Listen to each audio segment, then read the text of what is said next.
నా పేరు మేచినేని సంజయ్. ఎన్డీఏ కూటమి ప్రభుత్వం ఇక్కడ నిర్వాసితులకి 10 రోజులు ముందుగానే పండుగ వాతావరణాన్ని ఇక్కడ అలుపుకునేలాగా చేసింది. నిర్వాసితులు ఈ రోజు వరకు కూడా R&R ప్యాకేజ్ వస్తుందా రాదా అనే ఆందోళనతో ఉంటే ఈ రోజున చంద్రబాబు నాయుడు గారు వారికి 10 రోజుల ముందే 6,36,000 నాన్ ట్రైబ్ కిన్ను 6,86,000 ఎస్టీ అండ్ ఎస్సీలకి క్రెడిట్ చేయటం జరిగింది. ఈ రోజున ప్రతి ఒక్క నిర్వాసితులు కూడా చాలా ఆనందంతో హర్షం వ్యక్తం చేస్తున్నారు. అలాగే మాకు 45 కాంటూర్ కూడా త్వరలోనే సీఎం చంద్రబాబు నాయుడు గారు డిప్యూటీ సీఎం పవన్ కళ్యాణ్ గారు దృష్టి చేసి వీరికి కూడా 45 కాంటూర్ కూడా త్వరలోనే లబ్ధి చేకూరుస్తారని చెప్పేసి నిర్వాసితులు చాలామంది హర్షం వ్యక్తం చేస్తూ మా దృష్టికి తీసుకురావటం జరిగింది. అంటే గతంలో ఉన్నటువంటి ప్రభుత్వం అసలుకి యొక్క R&R ప్యాకేజ్ సంబంధించి కావచ్చు, ముంపు ప్రాంతాల గురించి ఎక్కడ మాట్లాడిన దాఖలాలు పట్టించుకున్న దాఖలాలు. కానీ ఇప్పుడు కూటమి ప్రభుత్వం వచ్చి 6 నెలలు కూడా గట్టిగా ముగియ ముందే ఈ విధంగా చేయడం గురించి మీరే ఉంటారు. ఇప్పుడు గత ప్రభుత్వంలో ముఖ్యమైన ఎక్స్ సీఎం జగన్మోహన్ రెడ్డి గారు ఇదే వేలేరుపాడు మండలంలో కన్నాయిగుట్ట పర్యటన చేసి ఆ పంచాయతీలో కూడా మొత్తం గ్రామంలో వచ్చేసి ఒక 100 కుటుంబాలకు కూడా R&R పరిహారం ఇవ్వని పరిస్థితి అయితే గత ప్రభుత్వంలో జరిగింది. అది కాకుండా ఆయన ఎక్కడికైతే వెళ్తాడో అక్కడ నిర్వాసితులు ఆయన్ని ఇబ్బంది పెట్టకుండా ఆయన మీద ప్రభుత్వం మీద దాడి చేయకుండా ముందు వాళ్ళకి డబ్బులు జమ చేసి ఆయన ఆ గ్రామానికి వచ్చి పర్యటన చేసే ఆయన.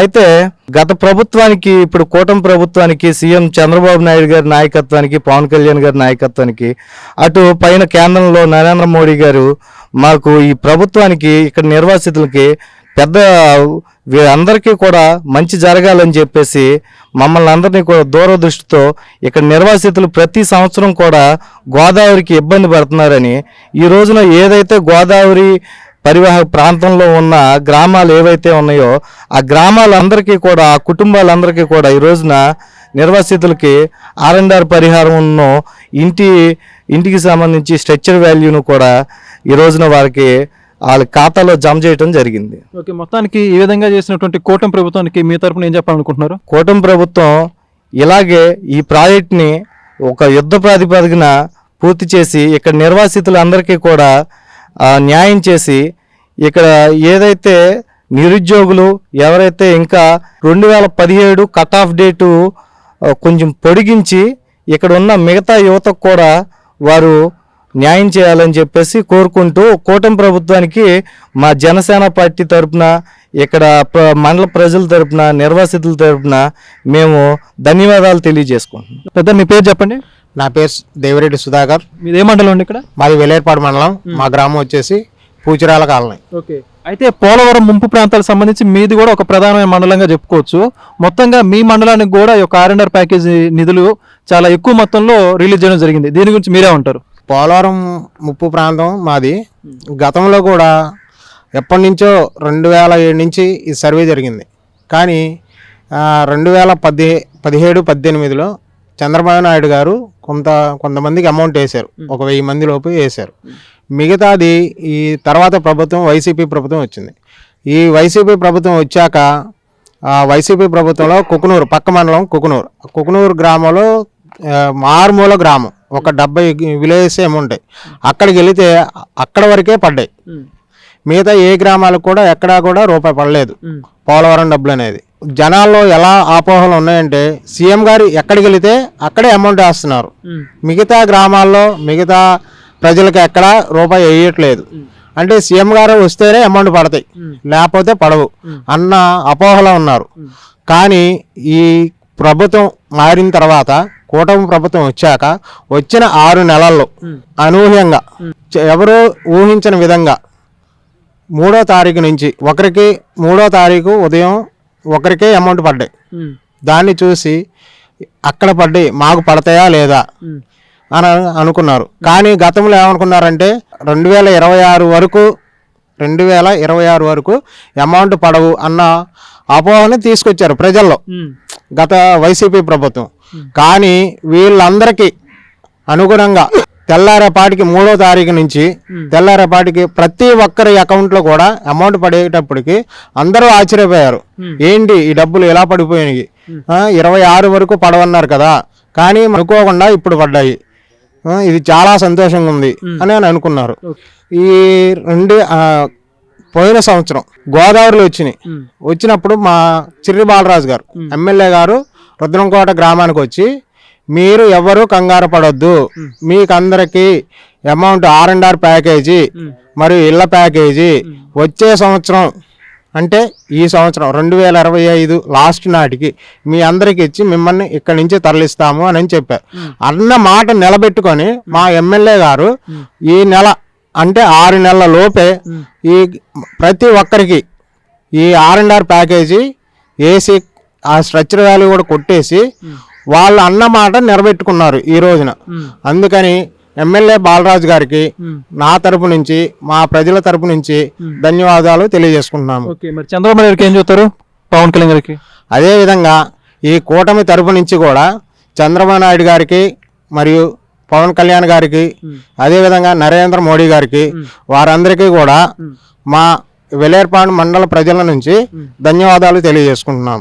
ఈరోజు మనం చూసుకుంటే జగన్మోహన్ రెడ్డి గారు 10 లక్షల ప్యాకేజీ నిర్వాసితులకి కేటాయిస్తామని చెప్పేసి ఏ ఒక్క నిర్వాసితుడికి కూడా ఆయన ఇక్కడ పర్యటన చేసిన టైంలో కూడా 6,36,000 6,86,000 ఈ గిరిజనులకు కానీ గిరిజనేతలకు కానీ ఇచ్చారే తప్పితే కనీసం ఆయన ఇచ్చిన హామీని కూడా అమలు చేయలేదు.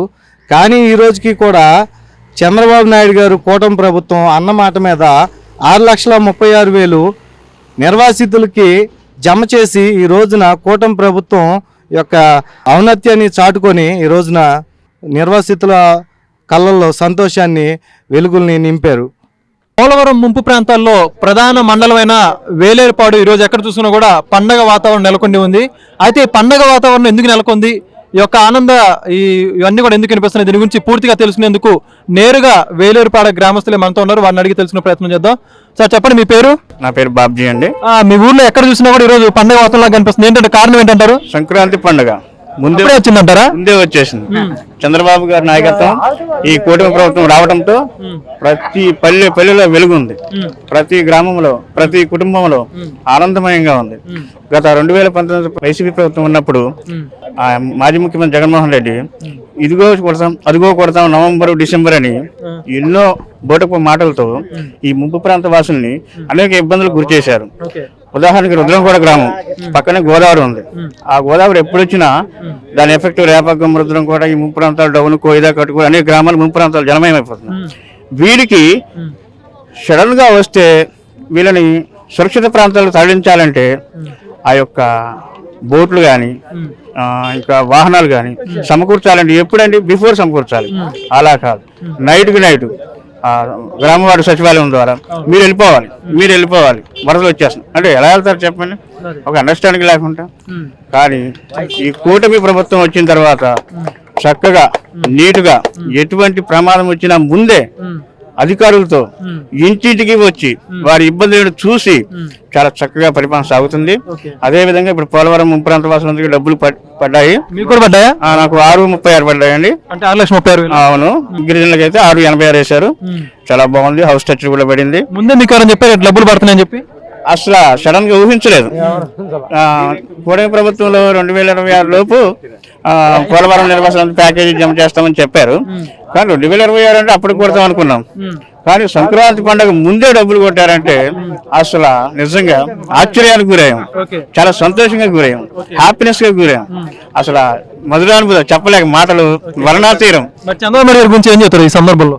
చంద్రబాబు గారి ప్రభుత్వ పాలన చాలా బాగుంటుందండి.